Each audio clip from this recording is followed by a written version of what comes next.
Donald Trump se voyait déjà grand vainqueur.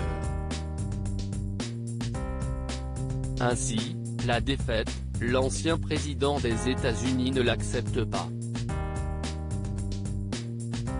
Ce fut la douche froide pour l'homme politique lorsque, samedi 7 novembre, son adversaire Joe Biden a franchi la barre des 270 grands électeurs et a été élu 46e président des États-Unis.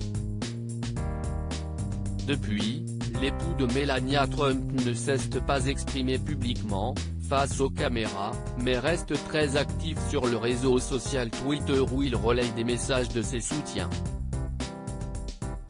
La Maison-Blanche, où il réside depuis le début de son élection, Donald Trump va devoir, malgré lui, la quitter. Mais pas dans l'immédiat. En effet, 2 mois de transition sont nécessaires, ce n'est donc qu'en janvier 2021 que Joe Biden et son épouse, Jill, investiront les lieux.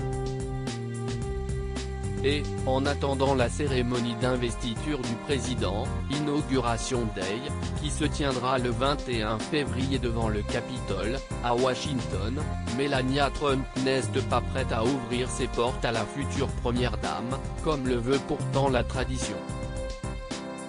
Melania et Donald Trump peuvent être expulsés, le président sortant n'a aucunement le droit de s'approprier les lieux plus longtemps. D'ailleurs, Joe Biden ne compte pas se laisser faire. Andrew Bates, son porte-parole, avait indiqué qu'il n'hésiterait pas à faire appel à la sécurité pour sortir Donald Trump. Le gouvernement américain est parfaitement capable d'écorter les intrus hors de la Maison-Blanche, avait-il déclaré, comme l'indique le Daily Mail. Puis, comme le souligne Le Monde, Joe Biden serait en droit de demander aux services secrets de l'expulser, et cela serait une première.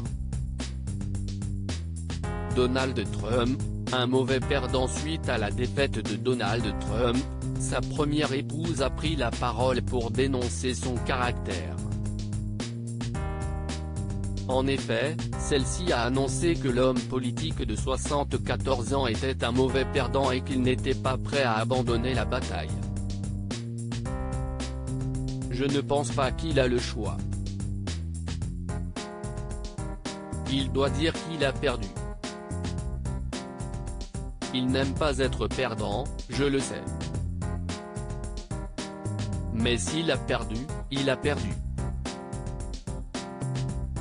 A-t-elle lâché ?